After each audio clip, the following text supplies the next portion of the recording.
What's going on, y'all? Salute. What a beautiful day that is upon us, a beautiful day. I enrich upon you all as we move forward, continuously looking for the great good in this beautiful world we have. Let us not label the world, because the world can never be ugly. The people who we share this world with, who are unfortunately in weaker stages of their evolution process, we can firmly point a finger to. But with the hope that they get better rather than to put them down for the sake of putting somebody down. Now, today we want to deal with a few subjects, one of them being the obligations of man.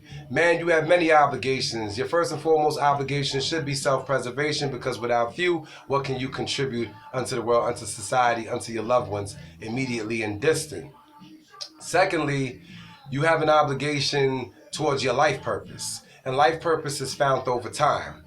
But your life focus should be relative to an occupation, relative to an inner gift that others have pointed out in you and said, wow, this particular person does this great, he does that great.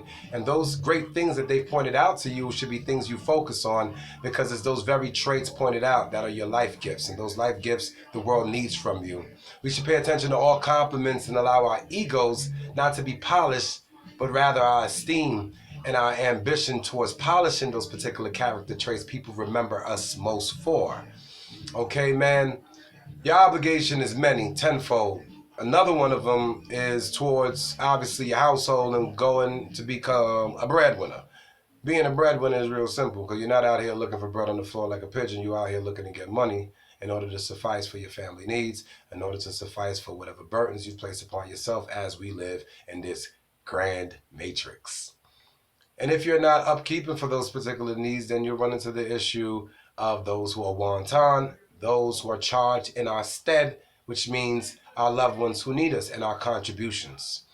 We need to be steadfast on them contributions and never find ourselves doing anything that would lead us to prison away from our loved ones based on the actions that we have done. So anything that could possibly lead you to prison in terms of making money and providing for your own should not be done, because it's going to take you away from the family picture. And this is supposedly what matters most to a man in his level-headedness. Men need examples. And all you men have the responsibility to set that example once you've coming out of the slumber.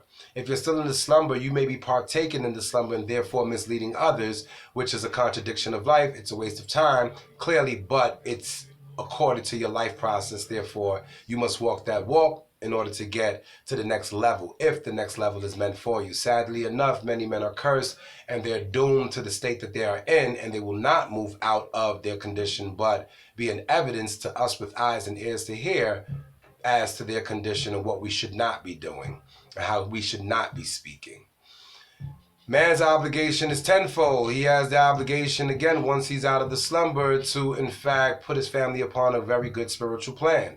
If he is not on a spiritual plan that he can give into his family, then he himself should not be having any sex. He should not be contributing to anything that's going to recreate the generational curse. And those anythings means advice, meaning opinions, meaning my mother says it's okay, my dad always has done this, my ex was like that. These particular type of reasonings is what contributes to the decay and the lengthening of the decay. We have to understand that what worked for someone else not necessarily going to work for our current. And not that it won't work for our current or for our life circumstances, but we have to take into account that we need namaste. We need a genuine love within ourselves for others, and we need to know what exactly is healthy for our loved ones at the most optimal level. And if it's not at that level, then again, we're not sufficed for the leadership roles. We're just taking second-class chances with those of which we've created life with. And again, that's compromising, that's a liability, and that's creating liabilities. The levels and depths of spirituality and relationships are tenfold.